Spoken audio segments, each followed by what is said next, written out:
Həmin günlərdə tarixində ilk dəfə Avrokuboklarda oynayacaq Araz Naxçıvan da meydana çıxacaq. Onların debütü UEFA Konferans Liqasında olacaq. Araz Naxçıvan üçün bu Avropada siftə olsa da, klubun baş məşqçisi Elmar Baxşiyev vaxtilə Qəbələ komandası ilə Araz Naxçıvanın qeyri-rəsmi amma faktiki rəhbəri Zaur Axundovsa Keşlə klubu ilə Avrokubok həyəcanını yaşayıb. Çempionatımızın bürünc medalçısı Yunanistanın Aris komandası ilə qarşılaşacaq. 3 dəfə Yunanistan çempionu olan Saloniki təmsilçisi sonuncu dəfə bu uğura 79 il əvvəl imza atıb. Son mövsümü Yunanistan liqasında 5-ci pillədə bitirib.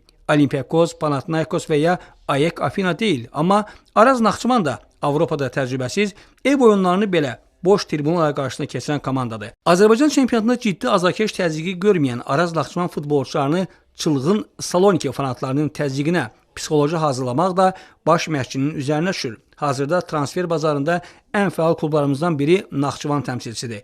5 oyuncu ilə vidalaşan Naxçıvanlılar 4 legionerlə heyətini gücləndirib. Klub Avropada debüt etsə də rəhbərlik tərəfindən Elmar Baxşiyevin qarşısına azı bir mərhələ adlamaq, sonra isə bacardıqca irəli getmək vəzifəsi qoyulub. Elmar Baxşiyev Qəbələ ilə Avropada uğursuzluqla yadda qaldı. Görək Araz Naxçıvanla necə olacaq? Ümumiyyətlə Avrokubok təkcə Elmar Baxşiyev üçün yox, hər bir məşqçimiz üçün əsl imtahandır.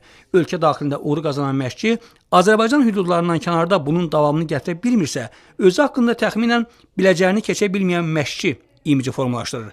Yox, əgər bu cür tanınmaq, yadda qalmaq, qələmə verilmək istəmirsənsə, meydan açıqdır. Bu Avropa, bu da sən. Göstər məşqçi bacarığını.